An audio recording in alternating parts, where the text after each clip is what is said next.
పిల్లలకైనా పెద్దలకైనా లవ్సే. అసలు ఆ పాట ఏంటి, ఆ లిరిక్స్ ఏంటి, దానికి ఉన్న రేంజ్ ఏంటి, మీరు చేసింది ఏంటి. నిన్న సాయంత్రం కూలీ సినిమా నుండి పవర్ హౌస్ సాంగ్ ఉంది కదా, దానికి సంబంధించిన తెలుగు వర్షన్ అయితే రిలీజ్ అయింది. దాంట్లో లిరిక్స్ ఉన్నాయండి.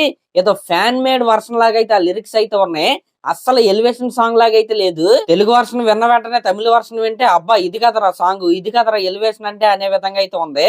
అఫ్ కోర్స్ తమిళ లిరిక్స్ మనకు అర్థం కాకపోయినా సరే, అక్కడ జరిగే వీడియోకి మన రజనీకాంత్ గారి స్క్రీన్ ప్రెజెన్స్ కి ఆ లిరిక్స్ కి అయితే సరిపోయింది అనమాట.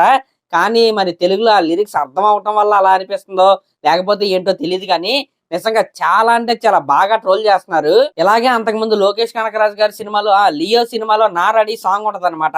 అది తమిళ వర్షన్ అయితే వినడానికి చాలా అంటే చాలా బాగుంటది. తెలుగులో సేమ్ ఆ లిరిక్స్ బాగోవు, పాట వైబ్ మొత్తం చేంజ్ అయిపోద్ది. మళ్ళీ సేమ్ అదే మిస్టేక్ ని వీళ్ళు రిపీట్ చేశారనిపించింది. మీరు జైలర్ సినిమాలో హుకుం సాంగ్ కనుక మనం చూసుకుంటే తెలుగు వర్షన్ బాగుంటది, తమిళ వర్షన్ కూడా బాగుంటది అనమాట. అఫ్ కోర్స్ తమిళ వర్షన్ ఇంకా బాగుంటది, కానీ తెలుగు వర్షన్ కూడా మరి ఇంత వరస్ట్ గా అయితే ఉండదు.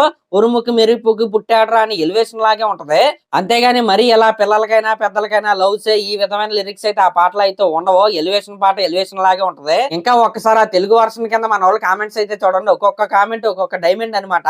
ఆయన ఎవరో ఈ సాంగ్ థియేటర్ లో ప్లే అవుతున్నప్పుడు ఇయర్ ఫోన్స్ అయితే పెట్టుకుని తమిళ వర్షన్ అయితే పెట్టుకుంటాడంట. అఫ్ కోర్స్ అది నిజమే అనిపించింది. థియేటర్ లో స్ట్రైట్ గా తమిళ వర్షన్ వేసేసినా సరే ఎవరో అడిగే వాళ్ళు అయితే కాదు. అయినా ఈ సోషల్ మీడియా పెరిగిపోయిన తర్వాత అది తమిళ సాంగ్ కావచ్చు, కన్నడ సాంగ్ కావచ్చు, ఏ సాంగ్ అయినా సరే బాగుంటే జనాలు అయితే అలా వింటానే ఉంటున్నారు.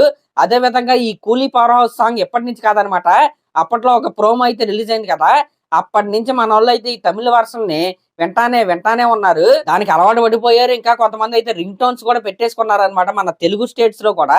కాబట్టి ఆ రేంజ్ హైప్ ఉన్న సాంగ్ కి కొద్దిగా కేర్ అయితే తీసుకుని ఖచ్చితంగా వీళ్ళైతే లిరిక్స్ అయితే పెట్టాల్సింది. ఎప్పటికైనా మించిపోయింది అయితే లేదు.